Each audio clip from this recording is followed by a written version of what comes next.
Bismillahirrahmanirrahim. Assalamualaikum warahmatullahi wabarakatuh.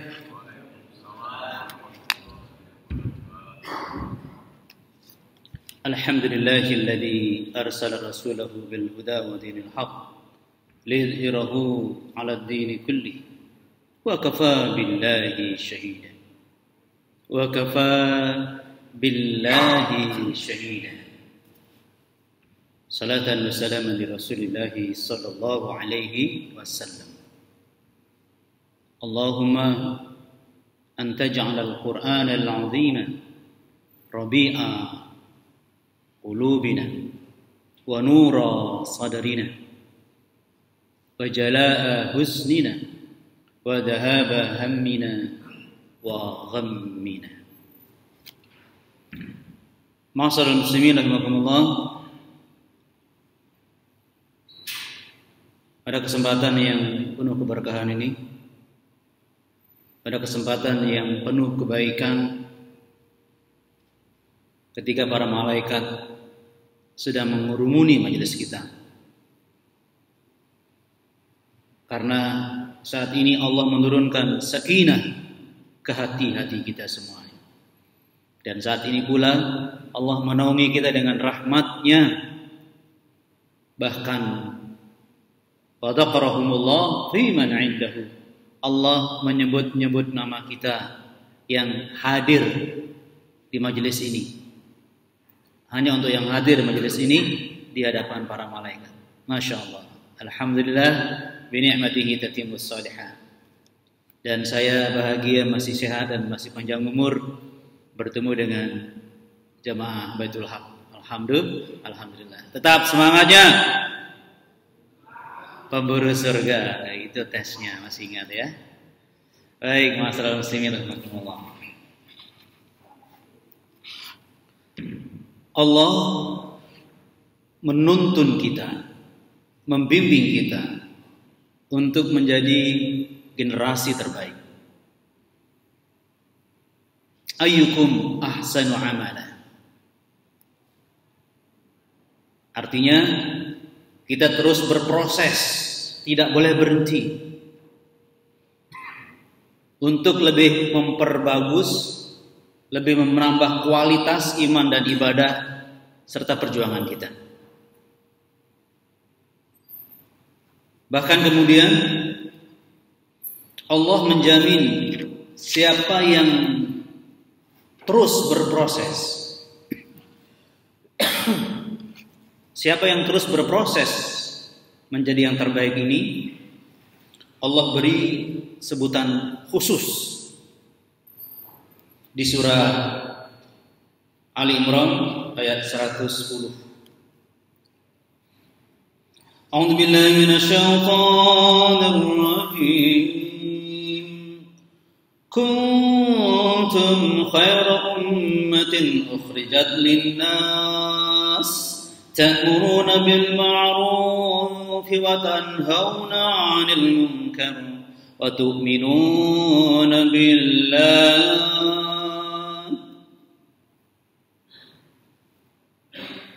Kalian semua kuntum khairu ummah, adalah umat terbaik, kelompok terbaik. Itu yang Allah pastikan buat kita kalau kita berproses. Nah, kelompok terbaik ini siapa? Menurut standarnya Allah. Apa yang harus dipenuhi oleh kelompok terbaik ini? Ukhrijat linnas. Kita jemaah terbaik ini adalah orang yang selalu tampil di tengah masyarakat, berbaur di tengah masyarakat, hidup bersama masyarakat. Bahkan istilah ukhuwat ini sengaja menunjukkan dirinya siapa. Untuk apa? ta'muruna bil ma'ruf wa tanhauna 'anil munkar. Selalu berdakwah, mengajak orang untuk berbuat kebaikan dan mencegah orang berbuat kemungkaran.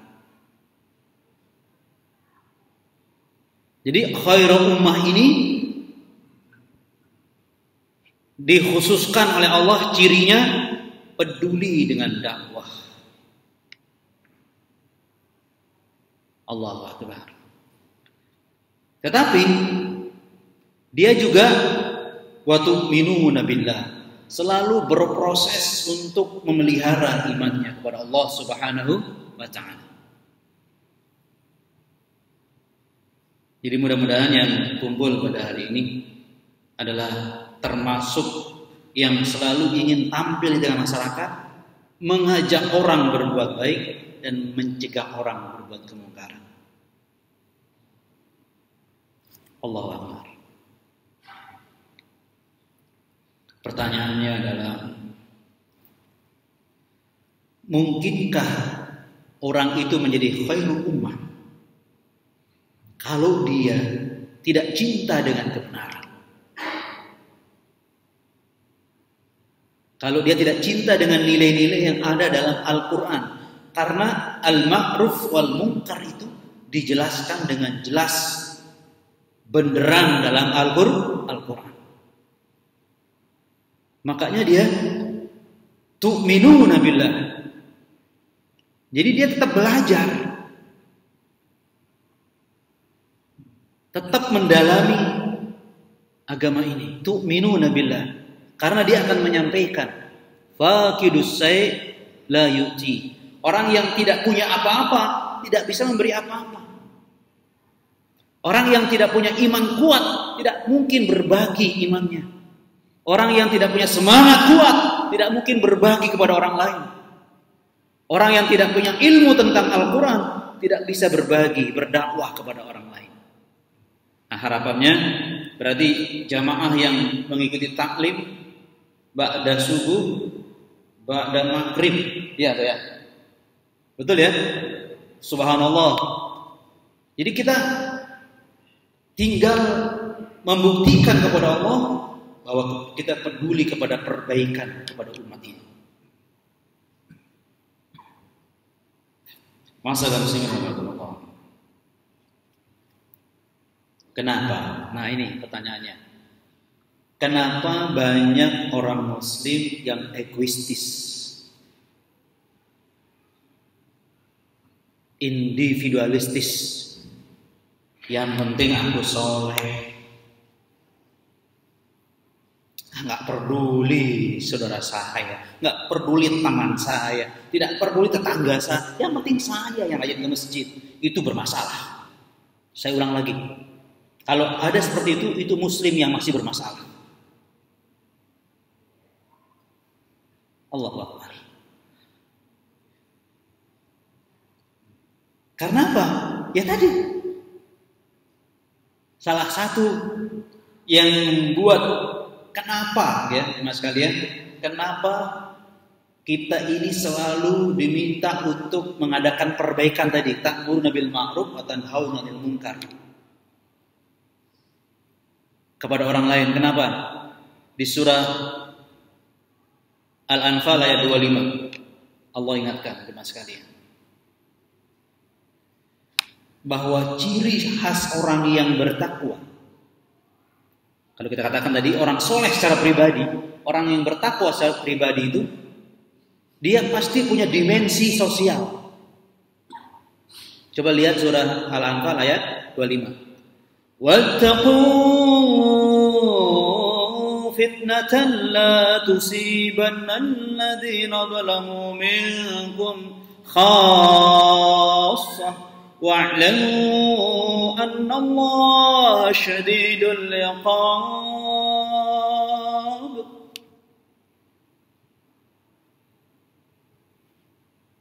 Siapa saja yang merasa dirinya bertakwa, pakai ayat ini untuk mengukur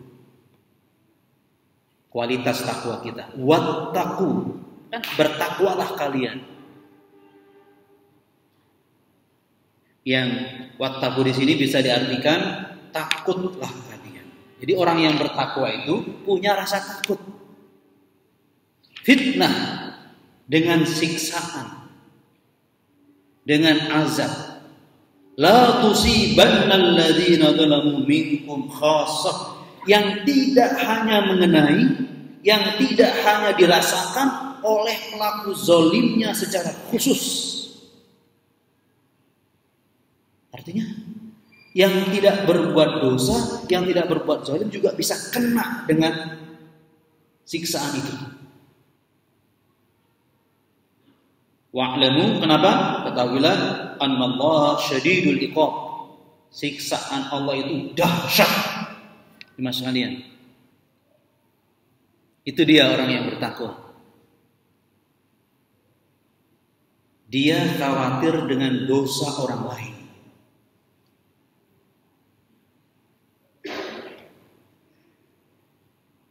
Bukan hanya dengan dosanya saja, dia juga khawatir takut dengan dosa orang lain. Karena ketika Allah menurunkan azab bukan karena dosanya, dosa orang lain. Dia tinggal satu kampung, satu RT, satu RW, satu negara. Ketika Allah menurunkan azabnya, kita bisa kecipratan kena. Karena kita satu RT, satu wilayah. Itu maksudnya jemaah sekalian. Makanya dia peduli, ta'muruna bil ma'ruf wa tanhauna 'anil munkar. Ketika dia mencegah orang lain berbuat jahat, ketika dia ikut membina orang lain menjadi orang baik, berarti dia sedang menyelamatkan dirinya sendiri juga. Jadi orang bertakwa itu tidak egoistis, individualistis, asyik dengan dirinya dalam ibadah, dalam dakwah. Artinya aku saja, aku tidak. Tapi Allah mengatakan kalian jadi umat terbaik, tampil di tengah masyarakat untuk membina umat ini. Menurut kemampuan kita masing-masing.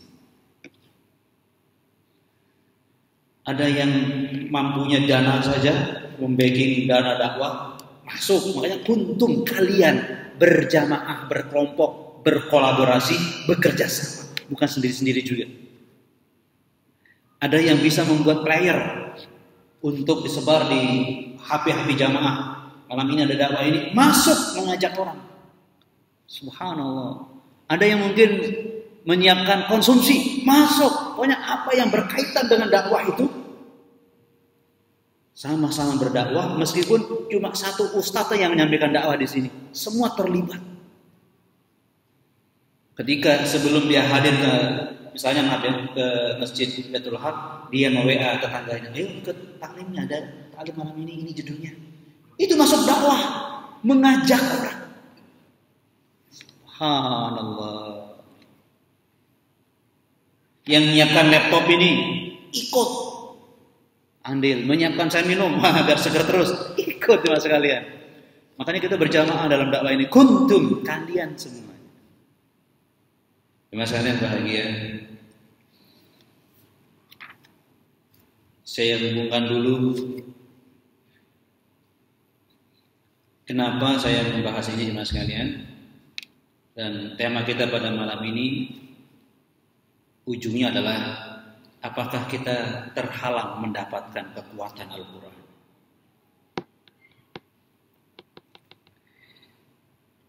Setelah saya sampaikan hakikat orang bertakwa tadi, pasti dia tampil untuk berdakwah dengan kemampuannya masing-masing dan menurut caranya masing-masing.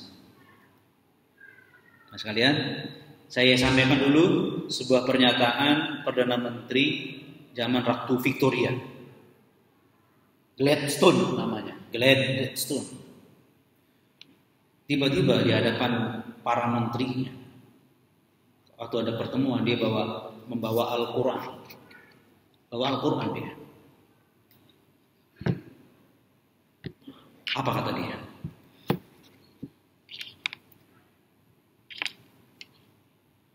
Camkan baik-baik, selama ada Al-Quran di dunia timur, mustahil Eropa dapat menguasainya dan tenang menghadapi dunia timur. Apa yang disebut? Bukan senjatanya dunia timur, bukan ekonominya dunia timur, bukan banyaknya jumlah penduduknya, bukan. Tapi yang disebut, selama ada Al-Quran di dunia timur, mustahil Eropa dapat menguasainya dan tenang menghadapi dunia timur. Nyambung dengan Seluk Hurbrunnya yang di mana? Indonesia ya, yang punya fatwa biarkan kaum muslimin bangun masjid, biarkan dia sholat, tapi jangan sampai dia membuka Al-Quran. Ingat itu mas sekalian. Apa itu mas sekalian? Orang kafir non muslim yang katakanlah intelek ya, belajar sejarah, tahu bahwa kekuatan umat Islam ada pada Al-Quran. Senjata mereka nggak berdaya melumpuhkan kita, karena kita nyari mati syahid. Malah senjata mereka adalah kendaraan ke surga. Mati syahid kalau berjuang. Subhanallah. Heran mereka. Mereka mau nyari hidup biar selamat, malah kita siap iskariman atau syahidan. Hidup mulia atau mati syahid. Dan mereka tahu kekuatan mereka, kita semua ada pada Al-Quran. Ingat-ingat loh ini, non-muslim memahami bahwa kekuatan umat Islam ada pada Al-Quran. Allahu Akbar. Jemaah saya yang bahagia. Pertanyaannya sekarang, kenapa sampai kita terhalang untuk mendapatkan kekuatan Al-Quran? Kita bahas sama sekalian. Jadi antara tadi tidak kelihatan semangatnya untuk tadi amar ma'ruf nahi munkar, itu sebuah kelemahan. Nggak punya kekuatan berarti kan? Begini penjelasannya mas sekalian. Alam raya ini yang sangat luas dan semakin meluas sifatnya,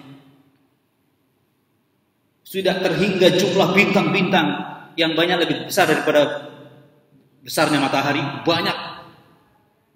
Bahkan ilmuwan dengan ilmunya meyakini bahwa ada bintang yang namanya Betelgeuse misalnya. Itu di antara bintang-bintang kalau malam hari kita lihat ke angkasa itu paling terang. Kalau mau sampai ke sana monggo 1000 tahun kecepatan cahaya. Subhanallah. 1000 tahun kecepatan cahaya. Begitu luasnya alam raya ini mas sekalian. Dan mereka dan seluruhnya berotasi dan berevolusi, terjaga, nggak saling benturan. Ini kekuatan dahsyat mas sekalian. Siapa yang memberi kekuatan? Siapa? Allah. La haula wala quwwata illa billah. Allah kan. Jadi alam raya ini bisa bisa konstan, bisa terjaga dalam kehidupan ini, ya, itu karena ada kekuatan yang Allah berikan pada alam ini. Nah sekarang manusia di bumi hidup itu perlu kekuatan, betul tidak mas sekalian? Perlu kekuatan agar hidupnya selamat, mulia, terpuji sampai ke surga. Siapa yang memberi kekuatan itu? Allah. Dan Allah menitipkan kekuatan itu ada pada Al-Quran. Begitu pemahamannya. Jadi Allah membuat kita menjadi manusia yang bisa berubah lebih baik. Itu kekuatan, butuh kekuatan mas sekalian. Sudah lebih baik, dia juga memperbaiki orang lain. Muslihun, itu kekuatan. Dan itu hanya ada pada Al-Quran mas sekalian. Jadi kekuatan hidup yang membuat kita hidup menjadi lebih baik, Allah titipkan pada Al-Quran. Sehingga orang-orang non-muslim segan dengan kita. Seperti apa tadi? Ucapan Gladstone tadi jemaah sekalian. Sehingga jemaah sekalian, saya khususkan kepada yang rajin tilawah. Jangan pakai titik, jangan titik. Yang rajin tahfidz teruskan, tapi jangan pakai titik. Alhamdulillah sudah hafal 10 juz. Titik. Alhamdulillah sudah one juz. Titik. Jangan pakai koma. Saya rajin taklim di Baitul Haq. Titik. Jangan. Harus pakai koma. Saya rajin tilawah, rajin tahfidz, rajin taklim dalam rangka saya ingin Allah memberi saya kekuatan. Kekuatan Al-Quran. Pak Ustaz, apa ada ayat yang menjadi dalil bahwa Quran itu punya kekuatan yang harus kita warisi? Kita mulai. Yang pertama, surah Asy-Syura ayat 52. وَكَذَلِكَ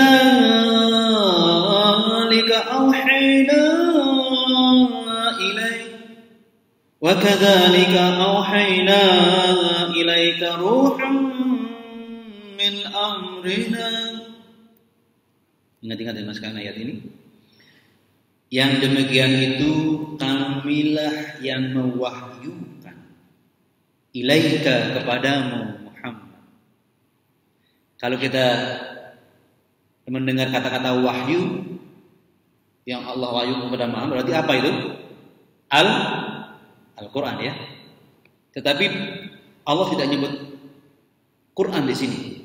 Ruhan, kami wahyukan kepadamu Muhammad ruh. Ya maksudnya Al-Quran, tapi Allah menyebutnya ruh. Karena itu Al-Quran juga disebut namanya apa? Ar-Ruh. Ada kan Al-Furqan ya, ini Ar-Ruh. Ruhan min amrina, atas perintah kami. Tolong ingat selalu. Jadi kalau kita tilawah apa tadi? Tahfidz, taklim, ingat. Kita ingin ruh itu masuk di sini. Karena tempatnya di sini, bukan di telinga, bukan di luar otak, bukan di buku, tapi ada di dalam diri kita itu.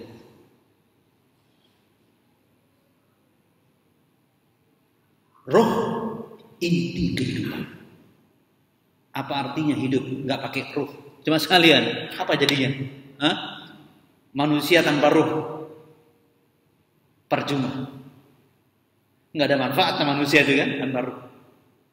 Maka ruhnya orang Muslim yang ingin hidup menjadi lebih baik lagi dan menjadi yang terbaik, itu Al-Quran rohnya. Itu ya mas sekalian. Jadi harus kita niatkan banget gitu. Ya Allah, aku rajin tilawah, aku rajin menghafal, aku rajin taklim dalam rangka aku ingin dapat kekuatan Al-Quran sebagai roh hidup. Roh yang membuat kita bisa bergerak kuat.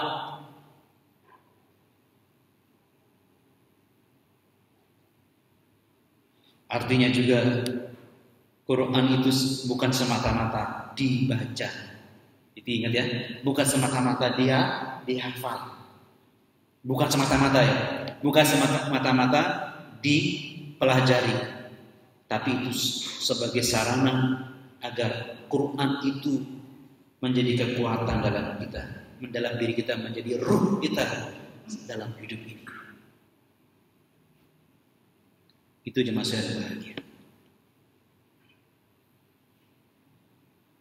Mari kita tata terus, kita jaga terus niat kita, harapan kita. Kenapa kita rajin tilawah, kenapa saya rajin berdakwah, kenapa saya rajin menghafal, agar Quran itu menjadi kekuatan hidup menjadi ruh kita.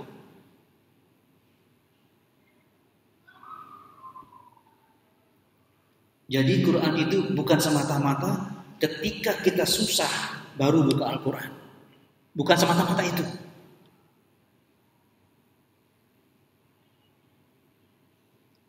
Jadi sekalian, tetapi setiap detik, setiap saat kita hidup bersama Al-Quran. Sehingga Rasulullah dan para sahabat apa disebut apa? Al-Qur'anu yamshi fil 'ard. Ya kan? Quran yang berjalan. Jadi selama hidup ya Quran, dimasukkan. Allahu Akbar. Jadi kalau Quran sebagai ruh dilepaskan, kita mati jemaah sekalian. Artinya hidup kita apa manfaatnya tanpa ruh? Tanpa Al-Quran, jemaah sekalian berbahagia.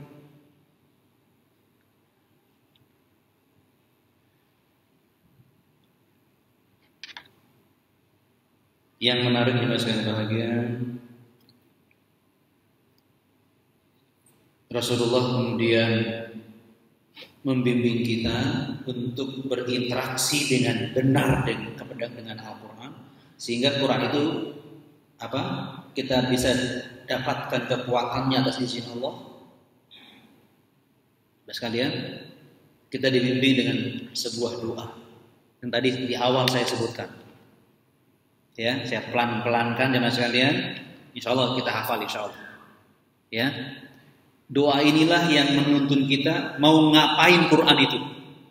Nah, kita mau dapat apa dari Al-Quran? Mas kalian bahagia. Tergambar di doa ini. Ya. Doa ini hadis riwayat Ahmad nomor 246. Halaman 246 nomor 3712. Ya. Dan disahihkan oleh Syekh Al-Albani. Saya pelan-pelan dimasukkan ya. Doa ini menuntun kita bagaimana kita berharap manfaat Quran itu kita dapatkan. Ya Rahman-Rahim. Bagaimana punya? Allahumma. Ya, pelan-pelan ya. Allahumma antaj'alal Qur'anal 'azim. Allahumma antaj'alal Qur'anal 'azim. Ikuti ya, boleh ya. Allahumma antaj'alal Qur'anal 'azim. Ya Allah, antaj'ala, jadikanlah Al-Qur'anal 'azim. Subhanallah, Quran yang agung ini bukan semata-mata Quran, tapi ada Al-Quran Al-Azim. Jadi Quran itu merupakan kenikmatan yang agung, besar. Ini kita buktikan dengan apa? Ayat yang lain. Rabi'a qalbi. Allahumma antaj'alal Qur'anal 'azima rabi'al qalbi. Rabi'a qalbi. Rabi' itu penyejuk, qalbi hati. Nah, sudah jelas kan? Kita ingin ada kekuatan yang masuk dalam hati kita dari Al-Qur'an, sehingga hati kita menjadi sejuk. Ini sudah kekuatannya jemaah sekalian. Apapun kondisi yang sedang kita hadapi, problem yang sedang kita yang hadapi, mau susah, mau senang, mau apa, tetap kita bisa terkendali hatinya, tetap sejuk. Bersama apa tadi? Quran tadi.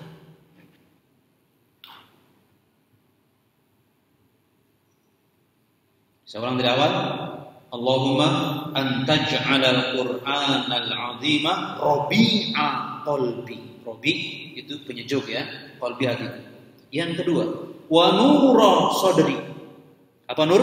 Wa nura sadri, cahaya dalam dada. Ini hubungannya ke dalam jiwa kita, diri kita jemaah sekalian. Cahaya dalam dada, penerang dada. Berikutnya, wajala'a husni, pelipur kesedihanku. Masalah hati juga, pelipur, menggembirakan hatiku meskipun aku lagi sedih.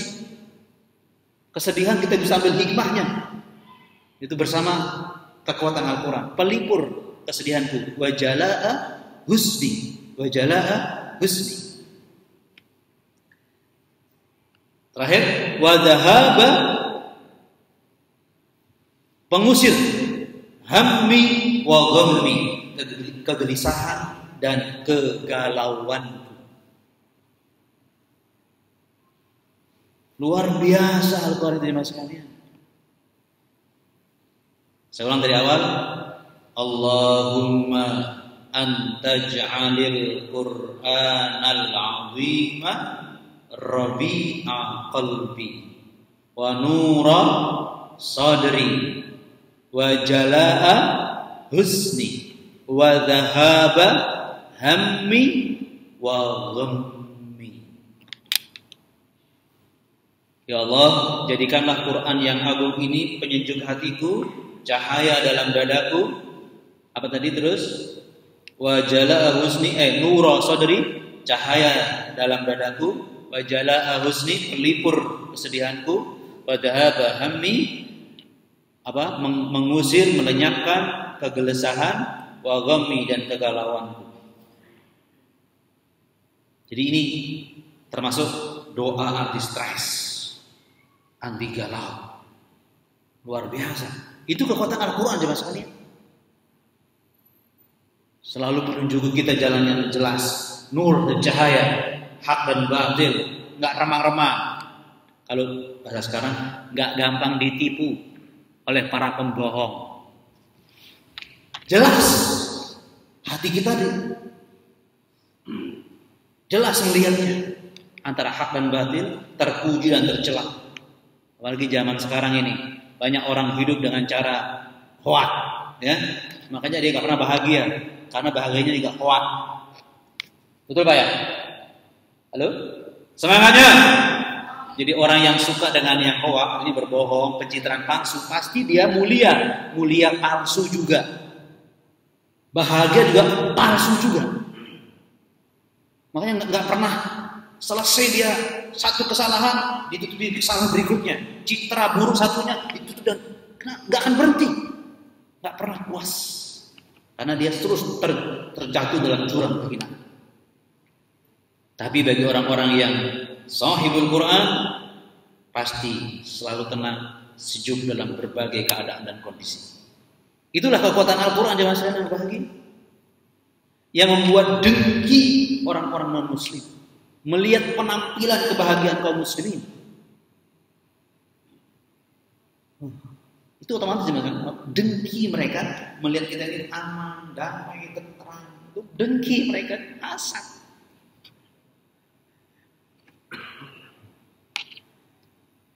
Kan coba ini tetangga, antar tetangga dengki kepada tetangganya. Kenapa? Hartanya banyak, dengki. Itu memang penyakit. Ini juga penyakit. Iman kita ini lebih mahal dari harta. Dengki orang-orang yang gak punya iman. Ingat ya, dengki mereka jemaah sekalian. Allahu Akbar. Semangatnya. Terus ya. Oke. Saya ulang sekali lagi doa itu. Ini yang menunjukkan bahwa kita berinteraksi dengan Al-Quran dengan berbagai cara, itu tujuannya agar memperkuat roh kita dengan ruh Al-Quran tadi. Allahumma antaj'alal Qur'anal 'azima rabi'a qalbi wa nura sadri wa jalaa'a husni wa dhahaba hammi wa ghammi. Masya Allah. Nah, sekarang kita akan tambah lagi penjelasan yang sangat menakjubkan jemaah sekalian. Ketika orang musyrik Quraisy, ya, orang kafir Quraisy itu menantang Rasulullah Sallallahu Alaihi Wasallam, Muhammad, tolong gunung-gunung di sekitar Makkah ini tolong digeser agar kita bisa bercocok tanam. Kan Mekah itu kan dikepung oleh gunung-gunung ya. Kata mereka, tolong geser gunungnya agak lebar, biar melebar, sehingga tanahnya bisa kita gunakan untuk bercocok tanam. Juga kata mereka,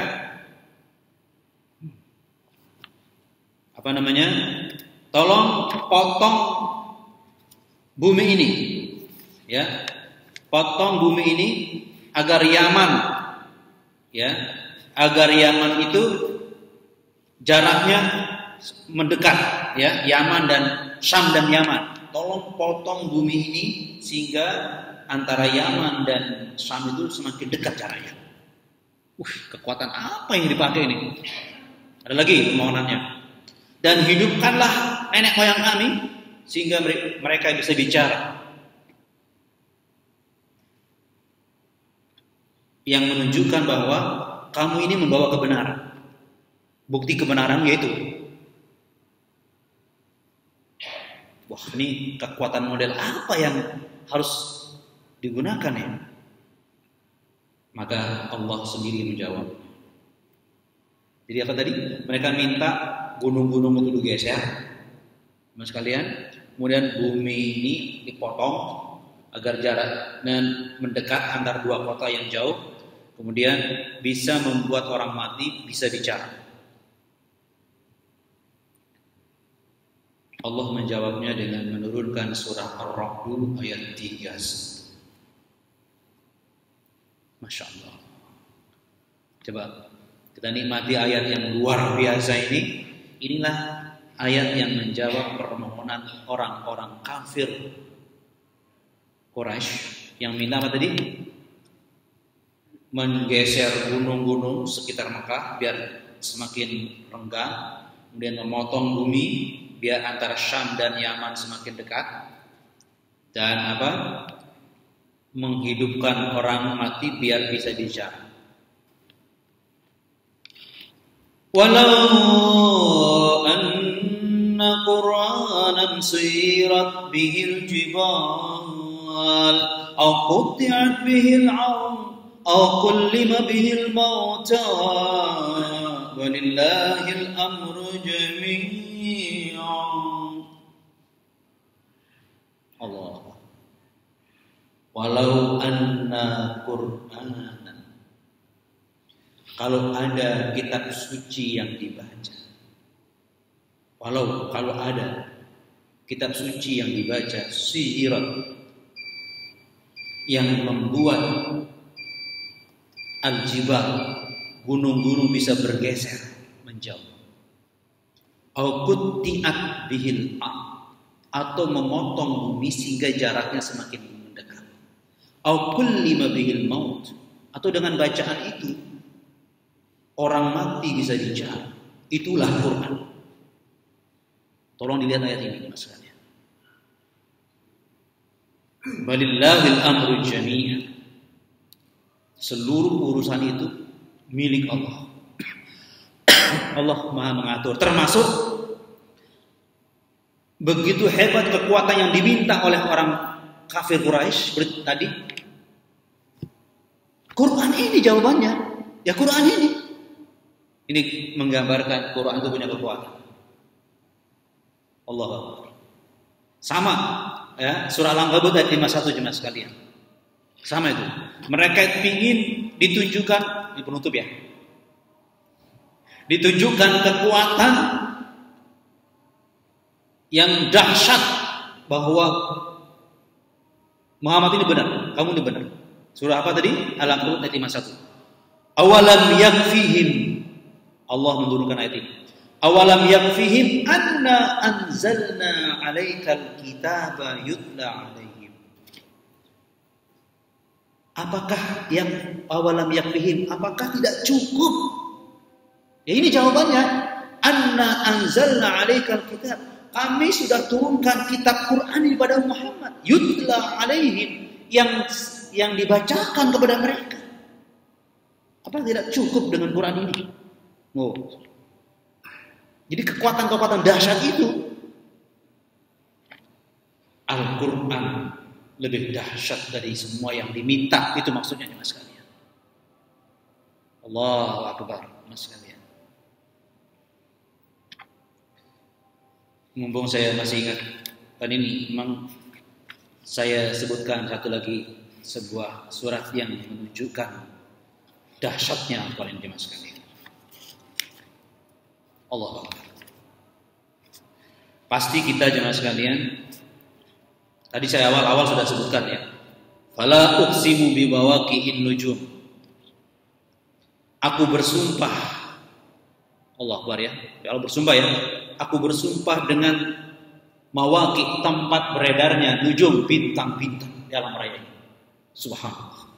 Jadi artinya perhatikan itu, kekuatan dahsyat yang mengaturnya. Kan gitu. Wa innahu laqasamun. Sungguh itu benar-benar sumpah. Lau ta'lamuna 'azim. Itu sumpah yang besar kalau kamu tahu. Jadi kalau sampai Allah bersumpah dengan alam raya ini, itu hal yang sangat dahsyat besar. Azim. Terus apa?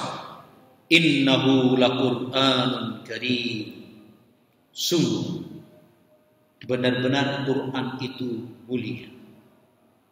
Fi kitabin maknun, kitab yang terpelihara di Lauhul Mahfuz. Apa maksudnya mas kalian? Hebat kan alam raya ini? Kan begitu. Tapi lebih hebat Quran itu.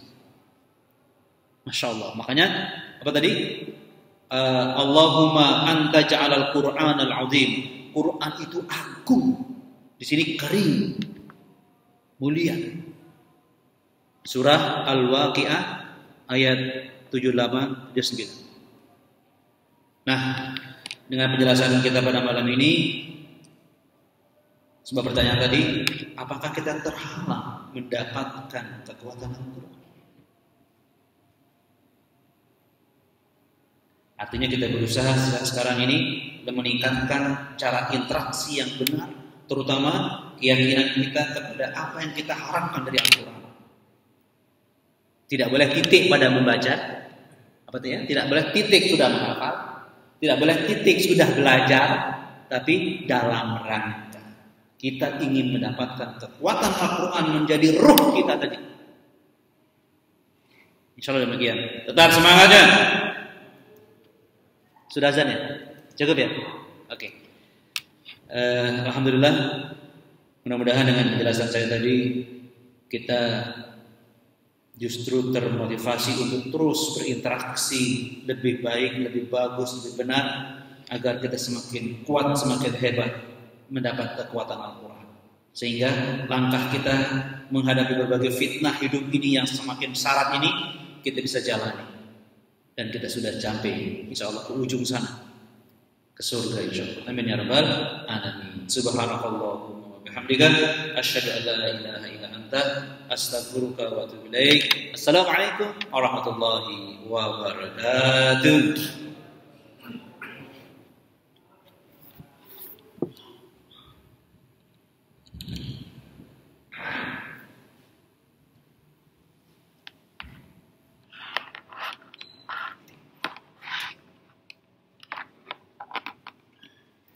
Alhamdulillah.